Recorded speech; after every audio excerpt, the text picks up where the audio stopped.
Let's talk makeup transitions.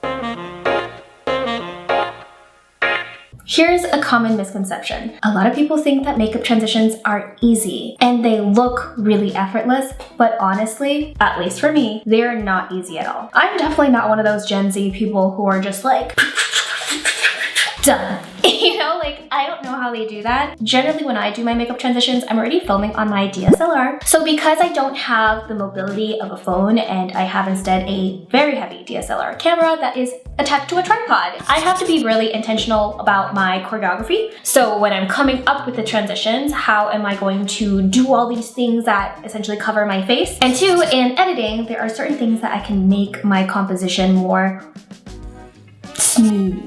Finally, there's also effects that I can add on top of it. I guess that falls into the editing category. Yeah.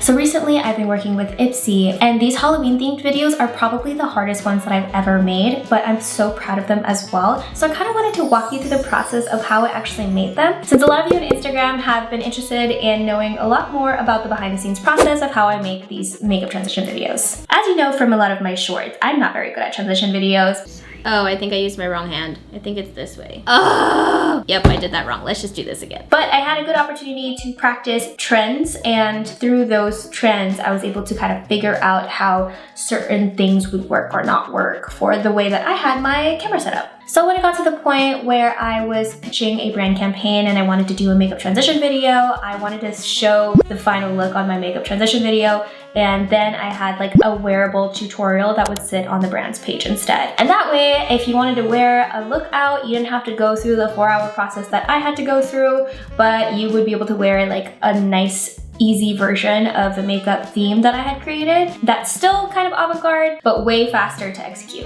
So step one is you have to figure out the choreography. In my case, I was asked to feature the products, and since I was not doing a tutorial on my page, I wanted to show the products in an interesting way. I didn't want to just do a regular, oh, I'm gonna like use these products on my face moment. I wanted to show them as part of the transition, which I don't think I've seen too much of, so this was kind of new territory for me. And on top of that, I wanted to be on theme for whatever I chose for this look. So the first one is a fairy princess, the second one is a witch in training, and the third one is a siren, while the fourth one is a half angel, half devil. I don't know, I wanted to do like an avant-garde spin on everything. You know me, I can't do anything normally to save my life. Is my lipstick already coming off? I had an acai bowl before this. I think it rubbed off my lipstick. I want more lipstick. It's not even the same color. Whatever. So here are the requirements that I've made for myself. 1, I need to figure out the choreography that shows off the products. 2, each transition that I make is going to have the product in my hand,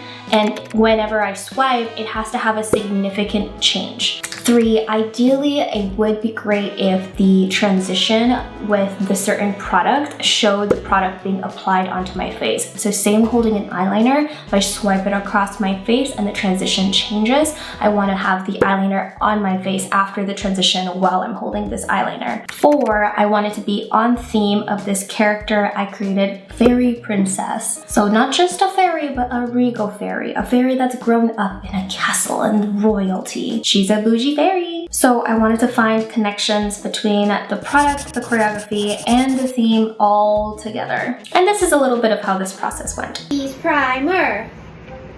1 and 2, wait. No! Hold on. Ow. Yeah, I can like bounce. No, I don't like the bouncing thing. And then there's a mascara in my hand. Boom. Oh, that'd be cute. I did. I said, da-da-da, and then I go like this, and then I turn my head, and I go like this, and I go down, and I go.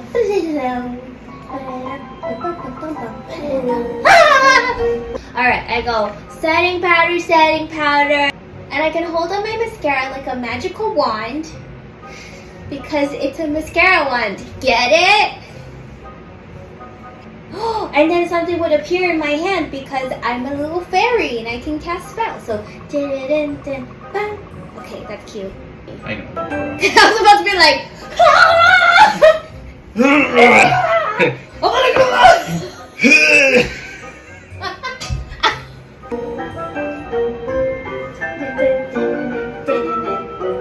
And I go boop, boop, and then I open my hand with the cap. pay attention. I open the hand with the cap, and I go, boop. You didn't see me boop. I heard the boop. Okay, so I boop towards the cap, and then the cap goes poof, and it changes to the other. Yeah. I feel like I should just be like happy with myself, but I just go. Did you see me do it? James! Maybe I should poop it into. Oh, I was gonna say powder, but girl, I'm not gonna touch that again. It would be kind of cool if it turned into a little bit of powder and I went. It would look so good. Oh, now that I thought about it, I can't because it's kind of like fairy dust. Oh, it's coming together, fudge! Okay, maybe instead of powder, I put like glitter so it's easier to clean up. Glitter is easier to clean up than powder?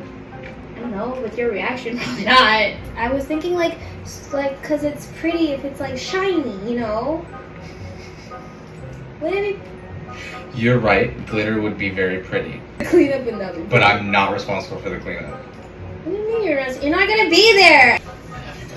Step 2, recording the choreography with talking. When I'm done choreographing it, then I record a brand new video, and this video is going to be me explaining to myself what this choreography is going to look like. I was actually a dancer for 16 years, so a lot of this process actually comes from how I learned choreography, and I used to make choreography and teach it to other people on my dance team. The first thing you do is you want to film as much as you can when you already have your choreography down, because it's really easy to forget, and if you're the one choreographing it, there's no one else that'll be there. So I'll record myself doing the choreography with the steps said out loud, and then sometimes I'll count the numbers in, but I'll count it by eights, like 1, 2, 3, 4, 5, 6, 7, 8, 1, 2, 3, 4, 5, 6, 7, 8. And then when I'm done doing that, then I'll film it one time with just the music, no talking. That way, when I'm in the process of filming during production, I actually have on my monitor this video of the choreography, and I'll refer to it whenever I forget what the next step is. Okay, final choreography. Squeeze the primer. Dun, so dun dun dun. Hand. Dun. Setting powder. Bam bam bam. Bam bam bam. Bam bam bam bam bam bam. And then we go click. And then the setting powder disappears. This disappears. Like the powder puff disappears, but it changes to a eyeshadow palette. And then I go look here and down. And I go whoo. And then I pick up the mascara. I open the cap and I hold it in my hand like this. And I go boop, boop. And then I go boop. And I go like this. The cap turns into powder. And then I go, there's a and I kind of just like wave my hand and go, and I blow to the camera, and that is the final transition to the final look. Step 3, recording the whole choreography with just the music.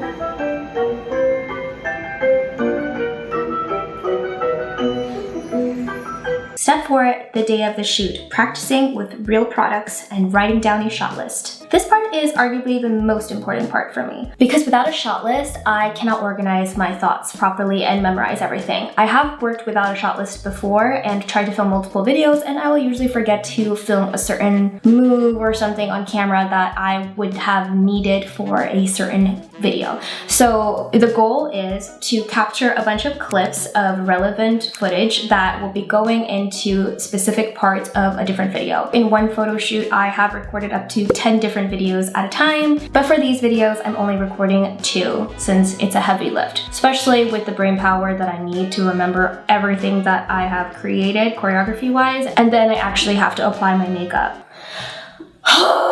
First thing I'm writing is what the transitions are going to look like. I have no makeup with just primer that goes to the white base, and I wrote a percentage of 5%, and this is just like a general ballpark of like how much of this part of my makeup process is completed. So if I say 5%, it's like I just swiped on the white base. And then it goes to face shadows, and I wrote 10%, and that's eyeshadows that I put on my face like contour to add color to the whites. Then I have white base setting powder, which means that the white base is complete. The setting powder though probably only tapped around my cheeks, and 100% would be if I covered my full face. Then I go eyeshadows, gold crayon 50%, 100%, and that means that I have done all my eyeshadows around my face, so the eye area is complete. And the gold crayon that I'm using, 50%, I have 2 eyes, so I'm only doing 1 eye. And then I have jewels, 100%. Remember how I said that there was going to be a wearable version of my avant-garde makeup look that was going to go on the brand page, while the avant-garde look is going to be shown on my page?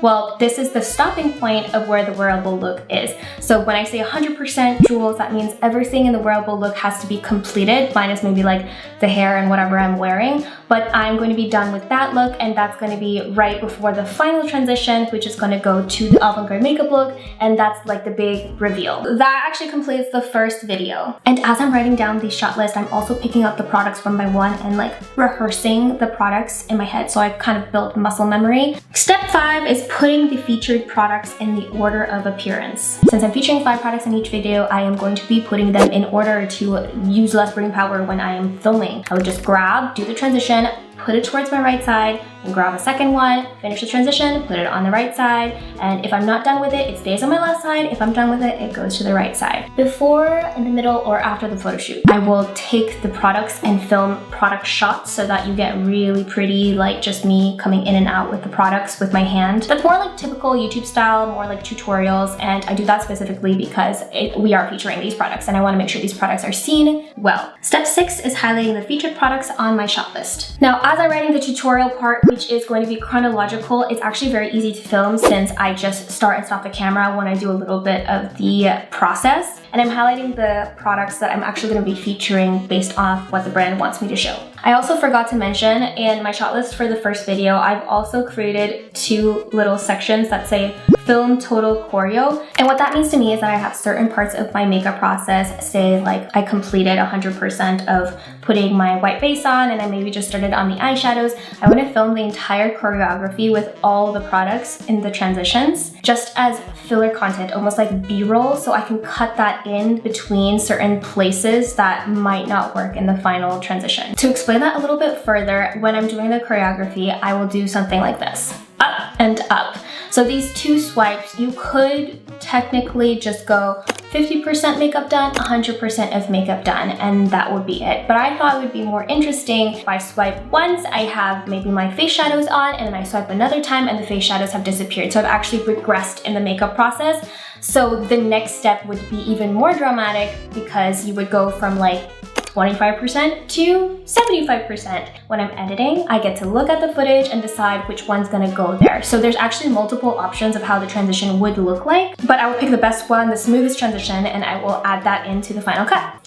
My face is so itchy. As I'm filming though, it's going to be something like, I'll put on the primer, and then I'll stop the camera, I'll start the camera again, and I will do the first transition. And then I'll stop the camera again, start it, apply the next part of the makeup, stop the camera again, start it, do the next transition, stop the camera, start the camera, put more makeup on, stop the camera. When I'm filming, I have clips that go transition, tutorial, transition, tutorial, and I put them into folders so that when I edit, it's really clear which clips are for what video. And in the middle of my shoot, I get hungry because some of these shoot days will take 8 to 10 hours. The makeup portion itself might only take 4 or 5 hours or so, but everything else with practicing the choreography, filming, any technical difficulties will occur. So I gotta eat. And I normally never film this part, but I decided to just show myself eating in the middle of my makeup. And I like to treat myself during photo shoot days. So I had popcorn chicken and sweet potato fries and also a boba tea, a winter melon boba tea, because I don't like caffeine. Step 7 is finishing the second look, the avant-garde makeup,